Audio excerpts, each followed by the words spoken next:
Malas ka ba kapag ang birthday mo ay nataon sa Ghost Month? At ano-ano ang mga dapat gawin at mga dapat iwasan during Ghost Month? Ghost Month 2026 is fast approaching. Nararamdaman nyo na rin ba ang tumal ng pasok ng pera this past few days? Well, if kagaya ko ay mapamahiin din kayo when it comes to Ghost Month, then this video is right for you. Hey guys, it's me Gian and welcome back to my YouTube channel.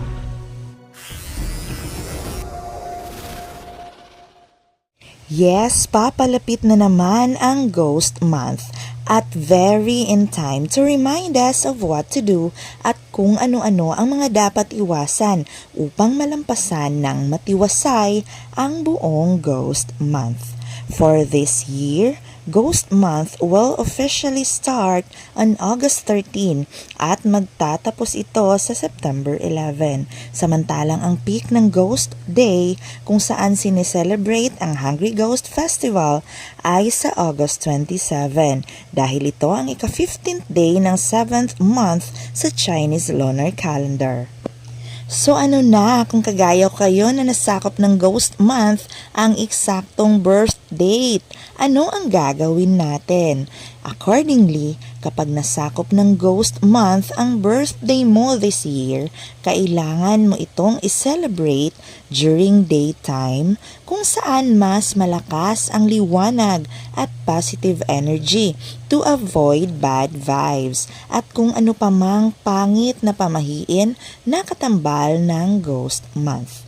And if ever hindi mo na iwasang makapag-celebrate on nighttime, never blow off your birthday candle at night. Bakit? Dahil makakatawag daw ito ng atensyon ng mga ligaw na kaluluwa o hungry ghost. Another thing is, don't ever wear red on your birthday.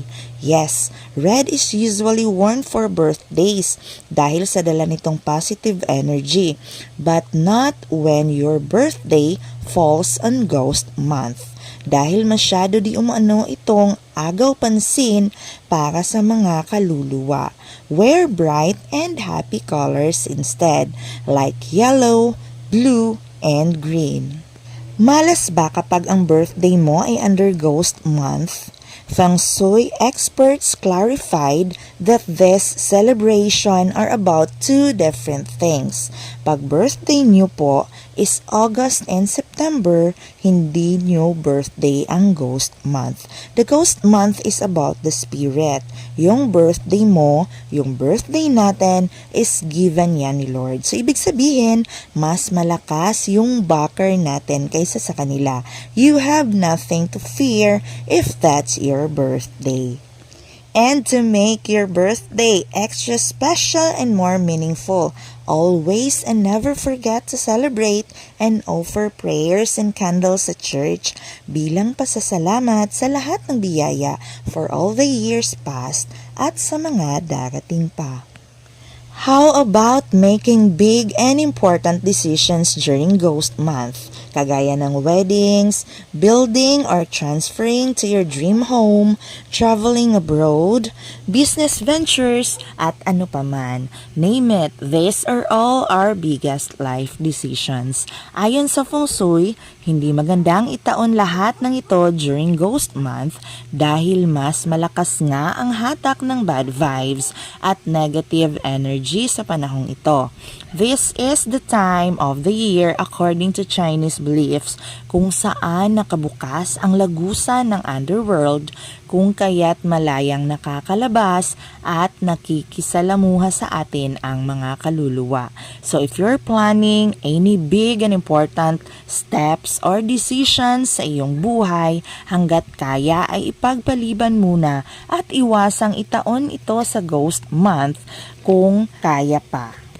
Dahil when it comes to moving into or making big life steps, kailangan natin itong pag-isipang maigi at ang pagpili ng tama at magandang petsa ay isa sa unang dapat nating bigyan at pagtuunan ng pansin. Dito pumapasok ang pagpili ng mga masiswerteng araw at iba pang pampaswerte, kung kaya't big no talaga kung isa sa gawa mo ito during Ghost Month.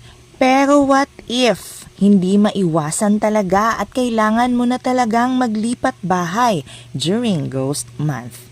Some of the practices to avoid bad luck ay ang pag-transfer ng bahay during daytime, kung saan dapat ay kasabay na ring isa sa gawa ang house blessing.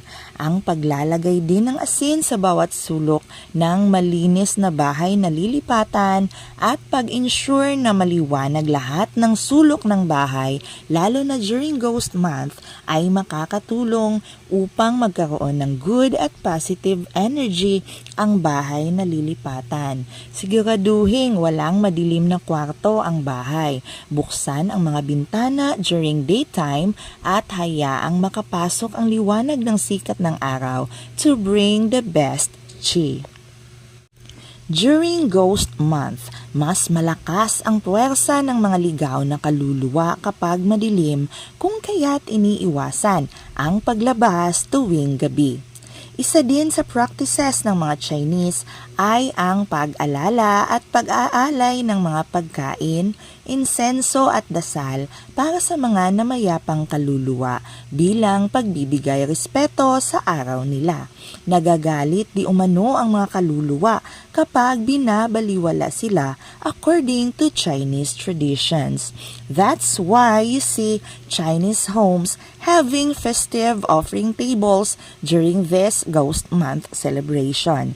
For Chinese elites, they reserve seats for their beloved loved ones na namayapa na during this celebration, as if eating with them during this time of year.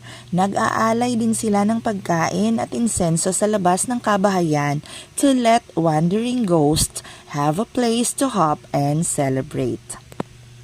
Lahat ng Ghost Month to-do and not-to-do list ay pawang pamahiin lamang. Subalit, walang mawawala kung tayo ay magbibigay respeto dito. May mga katanungan ka tungkol sa Ghost Month? Feel free to drop your questions in the comment box below. Once again, it's me, Gian, and thank you so much for always watching.